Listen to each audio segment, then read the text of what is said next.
Okay, so by about 1840 or so, and we're still in the Republic of Texas period, the Comanche decide that they're going to try to make some kind of a treaty with Anglo Texans, with the Texas government, and the Comanche had some success in making treaties, like with diplomacy, most notably with the Spanish. And so what happens is a group of chiefs of the Pinateca, the Hun Eaters, and again they had been decimated by smallpox. There's a constant war with the Texas militia, which will evolve into the Texas Rangers. And what they want to do is, it's not 100% clear what the Comanche expected out of this meeting. Long story short, in 1840, there's a meeting between Comanche chiefs and Anglo-Texans at a place called the Council House, Council, Council House, in San Antonio. And maybe what the Comanche wanted to do was to get Anglo-Texans to recognize the Comancheria, to allow the Comanche to stay in this area. On the other hand, the Comanche were still quite powerful. The Republic of Texas did not have much control over the Comancheria. And we're not quite sure why the Comanche wanted to parley with the Anglos. They probably wanted to come to some similar arrangement that they'd come with the Spanish.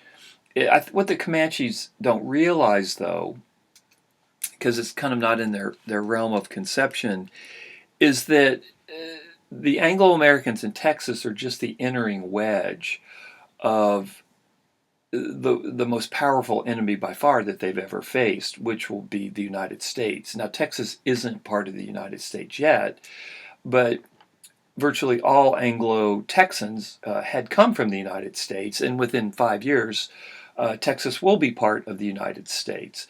So, from the Comanche point of view, what you might want to, how they might have seen Texas, or historically how it looks, is in dealing with Anglo-Texans, they're dealing with the entering wedge of dealing with the United States, although it's not quite the United States yet. And the Comanche just don't realize what a powerful foe that they're facing. You know, the Comanche had been kind of used to dominating this region for good reason, because they had dominated this region. So I'm not sure that the Comanches were really that worried about the Anglo-Texans. I don't think they had any sense of the Anglo-Texans being the entering wedge of the United States. And they probably wanted the same kind of parlay, probably the same kind of deal that they'd had with the Spanish in 1785, maybe gift giving. If the Comanches got certain gifts, they would stop raiding Texas towns, kidnapping Texas children. We don't know. Now, the other thing we don't know about this Council House fight, which happened in January 1840, is what were the Texans thinking? And this is a very controversial topic in Texas history. There are some that argue the Texans negotiated in good faith with the Comanche, that they wanted to meet with the Comanche and negotiate a peaceful kind of, wouldn't say a treaty, but some kind of accommodation, maybe a better word than treaty, with the Comanche. But there are just as many folks, and maybe even more, who argue that the Council House fight was a setup, that it was designed to trap Comanche chiefs in a setting where a number of them, over 20, could be killed, which is actually what's going to happen. So it's a little bit unclear what the motives were on either side, the Texans or the Comanche. What were the Comanche looking for in accommodation? What were the Texans setting a trap for the Comanche, or were they trying to negotiate with them in good faith? We'll never know for sure, but there's quite a bit of dispute out there on just exactly how this thing went down. So what you had is that in early 1840, some Pinateca Comanche chiefs rode into San Antonio to arrange a parley. And what happened is the person on the spot, the Texas Ranger on the spot, and I'm not going to test you on this guy's name. His name was Henry Carnes. He said, "Look, we'll negotiate with you, the Pennateca band of the Comanche, but only if you release your captives." And the Comanche said, "Okay, we'll come back," and they came back about a month later. And so it's in this period that the actions of the Texans have gotten the most scrutiny, because what you had was the Texas government was ordered 3 companies of soldiers into San Antonio with orders to seize the Comanches as hostage if they failed to deliver their captives. So the Texans they brought reinforcements. They had a game plan that if the Comanche didn't release their hostages, that they would grab the Comanche chiefs that came to this meeting. But at the same time, they did authorize some Texas officials to negotiate with the Comanches. So on March 19th, 1840, and don't get too fussed about the date. It just do remember this is in the Republic of Texas period. About 65 Comanches, men, women, and children, led by about a dozen chiefs, arrived in San Antonio, as they had promised. But much to the surprise and actually the anger of the Texans, the Comanche, this group of 65 Comanche, who clearly came to San Antonio believing that they were going to negotiate in good faith, they only brought one captive, a poor young woman named Matilda Lockhart. She had been captured along with her sister in 1838.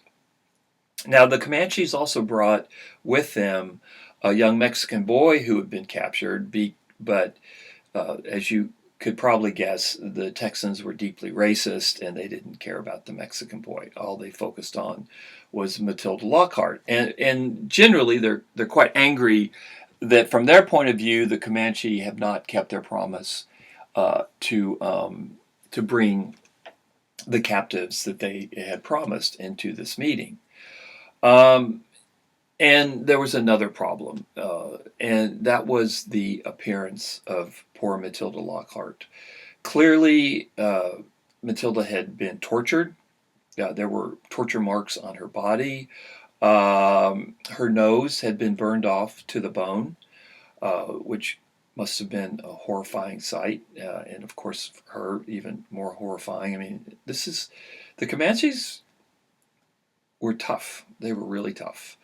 And also, there was no doubt that she had been sexually assaulted a number of times. So this was the appearance of Matilda Lockhart, and it's really unclear why the Comanches would have brought her to the meeting. What were they thinking? Were they trying to intimidate the Texans? I don't know.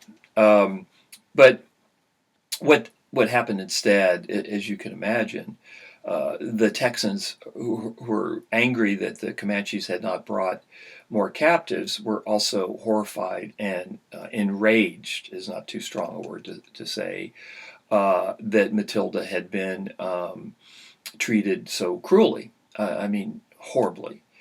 In her memoirs, married Maverick, I'm sorry, son of a very prominent San Antonio family, she helped tend Matilda, and Matilda talked about how dreadfully the Indians had beaten her, how they would wake her from sleep by sticking a chunk of fire to her flesh, especially on her nose, and how they would shout and laugh like fiends when she cried. And she also shared a very important piece of intelligence, that she had seen 13 other captives in camp, because 65 Comanches had shown up in San Antonio, but there were a lot more Comanches that had camped just outside of town, maybe even near where UTSA is today, of course, it's 20 miles out from downtown San Antonio, or a little bit more.